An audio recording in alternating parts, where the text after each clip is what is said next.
خدا سلام عرض می کنم خدمت همه شما شاگردان عزیز. امیدوار هستم همگیتان خوب، صحتمند، سالم و سرحال باشین و خیر به درس امروز حاضر شده باشین و آماده یک درس جدید باشین. شما را خوش آمدید میگم به یک درس دیگه ما در مضمون جیولوژی در صنف دهم. ما امروز به ادامه درس های قبلی خود یک درس جدید را در مضمون جیولوژی میخوانیم و از همین طریق میتونیم با موضوعات جدید در علم جیولوژی هم آشنا شویم. همان قسمی که همه شما عزیزان میفهمین، ما در درس قبلی در مورد ولکان ها، فعالیت های داخلی و فعالیت های خارجی ولکان ها صحبت کردیم. در مورد مواد ولکانیکی صحبت کردیم و در کل فهمیدیم که مواد ولکانیکی عبارت از موادی هست که در جریان فعالیت ولکان ها و یا بعد از خاموش شدن ولکان ها از دهانش بیرون میشه. تمام این مواد ولکانیکی هست. مواد ولکانیکی میتونه به اشکال جامد، به اشکال مایع و به اشکال گاز وجود داشته باشه. از جمله مواد ولکانیکی با مواد ولکانیکی جامد و همین قسم با بمب‌های ولکانیکی در درس قبلی آشنا شدیم، خصوصیاتشان را با هم دیگه فهمیدیم. برای حمایت از ما چینل بیگم اکادمی را سابسکرایب کنید و سپس زنگوله را فشار دهید تا به تمام ویدیوهای درسی ما دسترسی داشته باشید و از آنها مستفید شوید. در درس امروز با بعضی از مواد ولکانیکی جامد، مایع و گاز آشنا میشیم و همین قسم حوادث طبیعی که از جمله ولکان ها می باشه را با هم دیگه بررسی میکنیم. پس عنوان درس امروز ما مواد ولکانیکی و حوادث طبیعی می باشه که این درس ما شامل صفحه 118 الی 120 کتاب جیولوژیتون هست. به شکل کلی هدف ما در درس امروز این هست که با بعضی از مواد جامد ولکانیکی، مواد مایع ولکانیکی و همین قسم مواد گاز ولکانیکی آشنا شویم، بیشتر در موردشان بفهمیم و حوادث طبیعی را بفهمیم که کدام حوادث هستن. البته حوادث طبیعی را با هم دیگه میفهمیم، اما با هم دیگه در درس امروز یاد میگیریم که حوادث طبیعی مثل ولکان ها کدام تأثیرات را روی زندگی همه موجودات زنده داره یا تأثیرات مشخص و معین حوادث طبیعی از جمله ولکان ها بر موجودات زنده در چی هست و بعضی از موضوعات دیگه هم در درس امروز آشنا میشیم. پس از همه شما عزیزان میخوایم که لطفاً قلم و کتابچه‌تان پیشتان باشه، نکات مهم درس امروز را حتما یادداشت کنید. خب شاگردای عزیز، از جمله مواد ولکانیکی دیگه‌ای که وجود داره، یکیشان لاپیلی‌های ولکانیکی هست، دیگریشان هم خاکسترهای ولکانیکی هست. بیاین با هم دیگه یاد بگیریم که لاپیلی‌های ولکانیکی با کدام مواد جامد ولکانیکی گفته میشه و خاکسترهای ولکانیکی کدام مواد هست. به شکل کلی لاپیلی‌های ولکانیکی مواد جامد ولکانیکی هستند که جسامت‌هایشان بین 4 میلیمتر الی 32 میلیمتر هست. یعنی بین همین جسامت‌ها اندازه لاپیلی‌های ولکانیکی قرار داره. از لحاظ شکل لاپیلی‌های ولکانیکی به شکل بیضوی می باشه. یعنی زمانی که در مورد بمب‌های ولکانیکی صحبت می‌کردیم میگفتیم بمب‌های ولکانیکی اشکال کروی و دوک مانند را داره، اما لاپیلی‌های ولکانیکی عبارت از مواد جامد ولکانیکی هستند که شکل بیضوی را داره و دارای کریستال‌های اوگت و پلاژیوکلاز می باشه. نوع دیگه ای از مواد جامد ولکانیکی عبارت از خاکسترهای ولکانیکی می باشه که اندازهشان یا قطرشان یا جسامتشان بین 2 الی 4 میلیمتر هست. بین 2 الی 4 متر. لاپیلی های ولکانیکی را می گفتیم بین 4 الی 32 میلیمتر و خاکسترهای ولکانیکی را میگیم بین 2 الی 4 میلیمتر. یعنی جسامتشان بسیار اندازه های کوچک هست. از نامش هم پیداست، خاکستر. بدون شک که ذرات خاکستر دارای جسامت های بسیار کوچک هست. اما اگر جسامت ذرات جامد ولکانیکی از 2 میلیمتر کمتر شود، در اون صورت به نام گرد و غبار ولکانیکی یاد میشه. پس تا این قسمت درس ما با لاپیلی های ولکانیکی، با خاکسترهای ولکانیکی و همین قسم با گرد و غبارهای ولکانیکی آشنا شدیم. فهمیدیم که تمام این مواد کدام مواد ها هستن، دارای کدام جسامت ها می باشن، اشکالشان به کدام اشکال هست یا به کدام شکل ها می باشن. موضوع دیگه که در درس امروز ما وجود داره مواد مایع ولکانیکی هست. به شکل کلی شما میفهمید که مواد مایع ولکانیکی را لاوا تشکیل داده. لاوا عبارت از مواد گداخته شده، فروزان و آتشین ولکان ها می باشه و یک قسمت بزرگی از مواد مایع ولکانیکی را لاوا تشکیل داده که لاوا به نسبت موجودیت گازات مختلف، نوعیت گازات و مقدار گازات دارای درجه حرارت مختلف می باشد. به شکل کلی درجه حرارت لاوا بین 600 الی 1200 درجه سانتیگراد است. هرگاه لاوا در طبقات عمیق زمین سرد شود، سنگ‌های کریستالی و متبلور را تشکیل می‌دهد و اگر لاوا به بیرون از زمین خارج شود، در سطح زمین سرد شود، سنگ‌های مختلف غیر کریستالی را تشکیل میده. انواع سنگ‌های مختلف ناریه سطحی از جمله سنگ‌هایی هستند که از اثر بیرون شدن لاوا به سطح زمین ایجاد میشن. مواد گازی ولکانیکی کدام مواد هستند؟ به شکل کلی گازهای ولکانیکی در هنگام فعالیت ولکان‌ها و یا ممکن است حتی بعد از خاموش شدن ولکان‌ها هم خارج شود و از مواد مذابه یا از لاوا هم مواد گازی یا در کل گازات خارج میشه، تا در نتیجه زمانی که گازات از لاوا خارج میشه، لاوا سرد میشه و احجار مختلف را تشکیل میده. پس گازهای ولکانی میتونه هم در اثر فعالیت ولکان‌ها و یا هم در بعد از خاموش شدن ولکان‌ها چی شود؟ ایجاد شود، خارج شود، تولید شود و یک قسمت عمده ای از مواد ولکانیکی را تشکیل میده. به شکل کلی گازاتی که از مواد ولکانیکی خارج میشه و خودشان گازات ولکانیکی هستند دارای درجه های حرارت مختلف می باشه. بعضیشان دارای درجه حرارت بسیار زیاد هست. او گازاتی که در جریان فعالیت ولکان ها از مواد خارج میشه عبارت از گازاتی هستند که درجه حرارت زیاد دارند و گازاتی که بعد از خاموش شدن از ولکان ها خارج میشه عبارت از گازاتی هستند که دارای درجه حرارت پایین تر می باشه و این گازها را به نام گازهای فومورول هم یاد میکنه.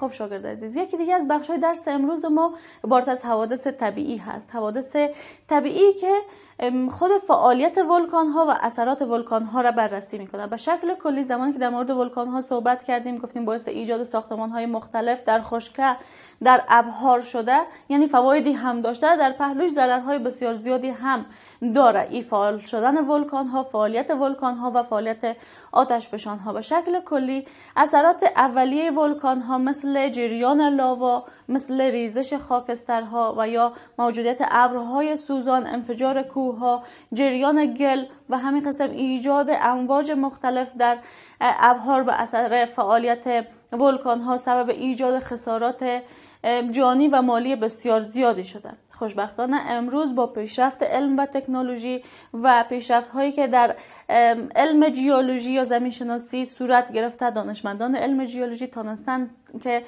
وقوع بعضی از زلزله ها، وقوع بعضی از حوادث آتش فشانی و وقوع فعال شدن ولکان ها را پیش بینی کنند. در اثر پیش بینی کردن این که در کدام قسمت ممکن است کدام آتش فشان فعال شود، کدام آتش فشان شروع به فعالیت کنه، مواد مذاب ممکن است در کدام قسمت از قشر زمین به سطح زمین بیرون شود. تمام این موضوعات پیش بینی هایی که در صورت میگیره باعث شده که خسارات جانی و مالی کمتری به مردم برسه. با همین پیش بینی ها میتونن مردمی که در اطراف ساحه خطر زندگی میکنن را از ساحه خطر دور کنن و در کل مناطقی که بسیار پرخطر هستند مانع احداث خانه ها، تعمیرهای مسکونی شوند در اون قسمت ها و بعضی کانال ها را حفر کنند که اثر حفر همین کانال ها باعث جریان لاوا شود. یعنی در اطراف کوه هایی که ممکن است آتش فشان هایشان یا ولکان هایشان شروع به فعالیت کنند، کانال هایی را حفر میکنند که از اثر کندن همین کانال ها زمانی که ولکان ها فعال میشن مواد مذابه و بیرون فوران پیدا میکنه. در همین کانال هایی که از قبل کنده شده مواد مذاب شروع به حرکت کنه و در نتیجه خسارات بسیار زیادی را ایجاد نکنه. موضوع دیگه ای که وجود داره در درس امروزی است که باید با هم دیگه یاد بگیریم تأثیرات ولکان ها بر محیط زیست و همین قسم بر حیوانات و نباتات در چی هست. این موضوع یکی از موضوعات مهم هست که امروز باید با هم دیگه یاد بگیریم. شاگردای عزیز، به شکل کلی فعالیت ولکان ها تأثیرات بسزایی در حیات زنده جان ها به خصوص در محیط زیست داره، در طبیعت داره. ما میگیم ولکان ها زمانی که فعالیت میکنن و لاوا سرد میشه، یک مقدار گاز از همین مواد مذابه یا در اثر فعالیت آتشفشان ها حتی بعد از فعالیت آتشفشان ها خارج میشه. این گازات بسیار مهمی هستند، مثل کربن دی اکساید، مثل سلفر دی اکساید. گازات بسیار نادر دیگه هم ممکن است در این ترکیب وجود داشته باشه. از جمله سلفر دی اکساید یکی از جمله گازاتی هست که با بخارات هوا، با اکسیژنی که در اتمسفر موجود هست تعامل میکنه و تیزاب گوگرد را یا سلفوریک اسید را تشکیل میده. شما میفهمین زمانی که اکساید سلفر یا سلفر دی اکساید به همراه آب وارد تعامل شوه، چی را تشکیل میده؟ تیزاب ها را تشکیل میده. بخارات آبی که در اتمسفر وجود داره، اکسیژنی که در اتمسفر وجود داره، تمام اینها زمانی که سلفر دی اکساید همراهشان وارد تعامل شوه، تیزاب گوگرد یا سلفوریک اسید را تشکیل میده.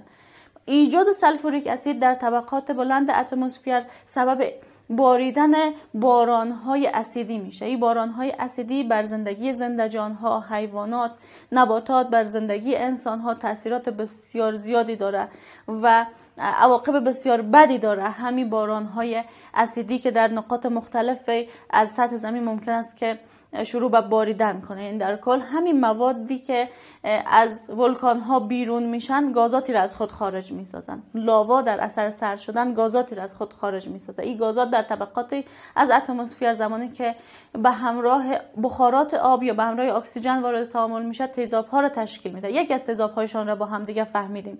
سلفوریک اسید به همراه بخارات آب، اگر سلفر دی اکساید زمانی که با بخارات آب یک جا شود، سلفوریک اسید یا تیزاب گوگرد را تشکیل میده و همین مسئله باعث باریدن بارانهای اسیدی میشه. بارانهای اسیدی آب و خاک را اسیدی میسازه و بالای حیات زنده جانها تاثیرات بسیار مهمی داره. گازات مختلف دیگه هم ممکن است تیزاب‌های مختلف دیگه را تشکیل بده و بارانهای اسیدی مختلف ممکن است که در نقاط مختلفی از کره زمین ایجاد شود و یا شروع به باریدن کنه.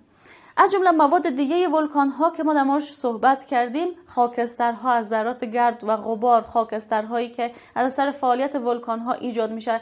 این خاکسترهایی که از اثر فعالیت ولکان ها ایجاد میشه از جمله مواد جامد ولکانیکی هم هستند، مانع نفوذ شعاع آفتاب میشه. به شکل کلی اگر بخوایم براتون یک مثال را بگویم، در اثر فعال شدن یک ولکان یا آتش فشان در کوه تامبورا در کشور اندونزیا در سال 1815 ذرات خاکستر، گرد و غباری که وارد جریان هوا شد مانع نفوذ شعاع آفتاب به همون قسمت شده و در این سال، یعنی در سال 1815 زمانی که کوه تامبورا آتش فشانش فعال شد و ولکانش فعال شد، فعالیت های ولکانیکی در اون قسمت ها صورت گرفت، ذرات خاکستر و گرد و غبار در تمام قسمت های هوای اطراف و اتمسفر پراکنده شد، باعث شد که این حادثه در فصل های بهار و تابستان واقع شده بود. اما همین موضوع باعث شد که هوا بسیار سرد شد و یک سرمای بسیار زیاد در اون سال احساس شد. علت سرما همین موضوع بود. علت سرما این موضوع بود که خود ذرات گرد و غبار و خاکسترها مانع نفوذ شعاع آفتاب به سطح زمین شده و در نتیجه باعث شدن که در همون فصل‌های سال، حتی فصل‌های بسیار گرم سال مثل فصل بهار، فصل تابستان، تمام مردمی که در کشور اندونزیا بودن یک تابستان بسیار سرد را تجربه کنند و حتی نام سال 1815 را در اندونزیا به نام سال بدون تابستان هم یاد میکنن، سالی که تابستان نداشتن. چرا؟ چون یکی از کوههایی که در این کشور وجود داشت آتش فشانش فعال شد، مواد آتش فشانی به بیرون پرتاب شد. در بین این مواد آتش فشانی یا مواد ولکانیکی بدون شک که ذرات گرد و غبار و خاکسترها هم وجود داره که در اتمسفر زمانی که جاگزین میشه تشعشعات آفتاب و شعاع آفتاب را نمیگذاره به سطح زمین برسه و شعاع آفتاب بدون شک که سبب گرم شدن کره زمین میشه. زمانی که این ذرات خاکسترها مانع رسیدن و نفوذ شعاع آفتاب به سطح زمین شود، سبب میشه که سطح زمین سرد شود که کشور اندونزیا این موضوع را یا همین پدیده را در سال 1815 تجربه کردن و او سال را به نام سال بدون تابستان هم یاد میکنن. شاگرد عزیز، درس ما هم در همین قسمت به پایان میرسه. امیدوار هستم در درس امروز با مواد ولکانیکی آشنا شده باشین، تأثیرات ولکان ها را در زندگی ما، در حیات روزمره ما و در محیط زیست فهمیده باشین که خاکسترهای ولکانیکی کدام تأثیرات را در محیط زیست داره. درس ها را تکرار کنید. در هر قسمتی که براتون سوال ایجاد میشه حتما یادداشتش کنید تا روز بعدی از ما بپرسینش و به همین شکل 3 سوال را در کتابچه هایتان حل کنید. سوال اول این هست که در مورد مواد جامد، مایع و گاز ولکانیکی در کتابچه هایتان نوشته میکنید. در سوال دوم درباره تاثیرات فعالیت ولکان ها در محیط زیست و حیات موجودات زنده نوشته میکنید و در سوال سوم در مورد تاثیرات خاکسترهای ولکانیکی بر حیات موجودات زنده در روی کره زمین نوشته میکنید. این 3 سوال را در کتابچه هایتان نوشته کنید. روز بعدی به صنف بیارین، درس ها را هم تکرار کنید. در هر قسمتی که براتون سوالی یا مشکلی ایجاد میشه یادداشتش کنید و روز بعدی از ما بپرسین. تا روز بعدی که دوباره مضمون جیولوژی داریم، همه شما را به خداوند بزرگ و بی نیاز میسپارم. خدا نگهدارتان. قبل از آغاز درس بعدی وقفه کوتاه میگیریم.